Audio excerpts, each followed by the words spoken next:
আগামীকালের ম্যাচে আর্জেন্টিনা ইতিহাস লিখবে নাকি কলম্বিয়া জয়ের ধারা অব্যাহত রেখে তাদের দ্বিতীয় শিরোপা ঘরে তুলবে? কলম্বিয়ার বিপক্ষে আগামীকালের ম্যাচটি জিততে পারলেই বিবরল অনেকগুলো রেকর্ডের হাতছানি দিচ্ছে আর্জেন্টাইন খুদে জাদুকর লিওনেল মেসি। কি এমন রেকর্ড? এ বিষয়ে বিস্তারিত জানতে একটি মুহূর্ত না টেনে পুরো ভিডিওটি দেখে সাথেই থাকুন। ফুটবলের 120 গজের মাঠে প্রতিদিনই তৈরি হয় নতুন নতুন রেকর্ড।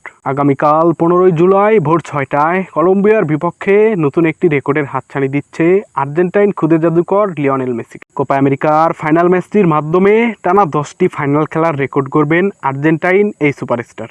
শুধু তাই নয়, আর্জেন্টাইন খেলোয়াড় হিসাবে টানা 5টি কোপা আমেরিকার ফাইনাল খেলবেন আর্জেন্টাইন এই মহাতারকা। এছাড়াও আগামীকাল কোপা আমেরিকার ট্রফি জিততে পারলে স্পেনের রেকর্ডে ভাগ বসাবে আর্জেন্টাইন খুদে জাদুকর লিওনেল মেসি। ফুটবল দল হিসাবে স্পেন টানা 3টি শিরোপা জয় করেছিল: 2008 ইউরো, 2010 বিশ্বকাপ এবং 2012 আবারও ইউরো। টানা 3টি শিরোপা জিতে রেকর্ড করেছিলেন স্পেন। এবার সেই স্পেনের রেকর্ডে ভাগ বসাবেন আর্জেন্টিনা। গত 2021 সালে কোপা আমেরিকা, 2022 সালে বিশ্বকাপ আর এবার 2024 সালে কোপা আমেরিকা জিততে পারলে স্পেনের সেই রেকর্ডটি ভাগ বসাবেন তারা।